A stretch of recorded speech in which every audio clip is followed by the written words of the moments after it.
ఇది 5 సంవత్సరాల్లో మీ నియోజకవర్గాల్లో మీ అందరి బాధ్యత. ప్రతి ఒక్కరికి హౌస్ సైట్.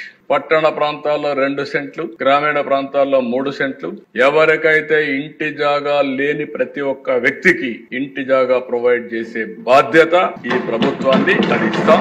దానికి మీరందరూ కూడా ఇప్పటి నుంచి ఎన్యూమరేషన్ చేశాం, జియో ట్యాగింగ్ చేసాం, మీకు డీటెయిల్స్ అని పెడతాం. మీరు తీసుకొస్తే ల్యాండ్ అక్విజిషన్ చేయాలన్నా ప్రభుత్వ భూమి ఉందా, ఓసారి పాత భూములు కూడా హౌసింగ్ కాలనీలు వేశారు, అది కూడా 1 సెంట్ ఇచ్చారు. ఆ సెంట్ వల్ల చాలా ఇబ్బందులు వచ్చాయి. నివాస యోగ్యం కాని పొలాలు ఇచ్చారు, దూరంగా ఎక్కడ ఇచ్చారు. వాళ్ళు అక్కడి నుంచి మళ్ళా పనులకు రావాలంటే వచ్చే పరిస్థితులు లేరు. అలాంటప్పుడు నేను ఆలోచించేది చాయిస్ వాళ్ళకే వదిలిపెడతాం. వాళ్ళు గాని కన్సాలిడేట్ చేయమంటే అక్కడే కావాలంటే కన్సాలిడేట్ చేసి అందరికీ 2 సెంట్లు ఇచ్చే విధానానికి శ్రీకారం చుడతాం. అక్కడ వద్దని గానంటే ఎక్కడ కావాలో అక్కడ ఇంటి జాగా ఇచ్చి ఇల్లు కట్టించే బాధ్యత ఈ ప్రభుత్వం తీసుకుంటుందని చెప్పి కూడా నేను మీకు తెలియజేస్తున్నా. ఇంటి జాగా అయిన తర్వాత ప్రతి ఒక్కరికి ఇల్లు కట్టించే బాధ్యత తీసుకుంటాం. 100% 29 ఈ రాష్ట్రంలో ఇల్లు లేదనకుండా 100% ఇళ్లు కట్టించే బాధ్యత ఈ ప్రభుత్వం తీసుకుంటుంది. మీ నియోజకవర్గాల్లో మీరు తీసుకోవాల్సిన అవసరం ఉంది. శానిటేషన్, హైజీనిక్ కండిషన్స్ కోసం ఒకప్పుడు మహిళ ఆడబిడ్డ ఆత్మ గౌరవం కింద టాయిలెట్స్ ఇచ్చా. ఇప్పుడు కొంతమంది కొన్ని కారణాల వల్ల లేని పరిస్థితి ఉంది. ప్రతి ఒక్క ఇంటికి ఒక సంవత్సరమా 6 నెలల అవన్నీ కూడా పూర్తి చేయాలి. ప్రతి ఒక్క ఇంటికి water supply, tap water with sustainable source.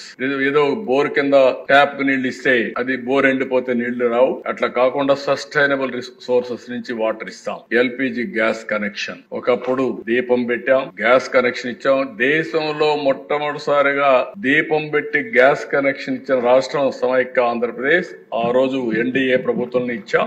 ఈ రోజు మళ్ళీ దీపం 2 కింద 3 సిలిండర్లు ఉచితంగా ఇచ్చి మహిళలను ఆదుకుంటున్నాం. ఆ కార్యక్రమం కూడా జయప్రదంగా జరిగే పరిస్థితి వచ్చింది. అక్కడి నుంచి ఎలక్ట్రిసిటీ.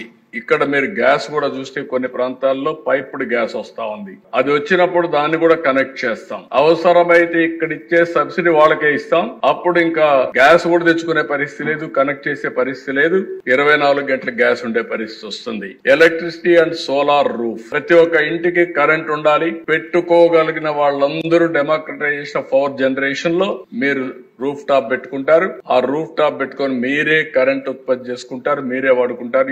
ఈ రోజు మనం చూస్తే కోస్టల్ ఆంధ్రాలో ఎండలు విపరీతంగా విరిగిపోయినాయి, వడగాల్పులు ఉన్నాయి. మీరు ఏసీ పెట్టుకొని బాగా ఇక్కడ హ్యాపీగా ఉన్నాం. కరెంట్ దానివల్ల ప్రతి ఒక్క ఇంట్లో కూడా అలాంటి కంఫర్ట్ ఎందుకు క్రియేట్ చేసుకోకూడదు అని అడుగుతున్నా. పైన ఎండ, సూర్యుడు, కిందన ఏసీ, చిన్న రూమ్ పెట్టుకున్న ఫ్యాన్ గానీ ఏసీ గానీ పెట్టుకునే అవకాశాలు వస్తే over a period of time ఈ విషయంలో కూడా ప్రతి ఒక్క ఇంటికి సోలార్ రూఫ్ గానీ, కుసుమ్ కింద మన పొలాల్లో మనం కరెంటు తయారు చేసుకుని మనకు అవసరమైన కరెంటు వాడుకొని అవసరమైతే ట్రాక్టర్లు కూడా ఛార్జింగ్ చేసుకొని ఇంటికి కూడా వాడుకునే అవకాశాలు వస్తాయి. అలాంటి వ్యవస్థకు శ్రీకారం చుడతాం. నా ఉద్దేశం ఒకటే, ప్రతి ఒక్కరికి కూడా కాస్ట్ తగ్గిస్తూ జీవన ప్రమాణాలు పెంచడం అనేది ప్రధానమైన ఉద్దేశం. Digital connectivity, high speed internet access for every house. Wifi ఇస్తాం, డిజిటల్ కనెక్టివిటీ ఇస్తాం. అది కూడా నీడ్ బేస్ ని బట్టి వాళ్ళకి ఎంత కావాలంటే ఎంత బ్యాండ్ విత్ కూడా ప్రొవైడ్ చేస్తాం అని చెప్పి కూడా నేను మీకు తెలియజేస్తున్నా. 5G గానీ 6G గానీ ఏది కావాలో అన్ని ప్రొవైడ్ చేస్తాం. ఇప్పుడు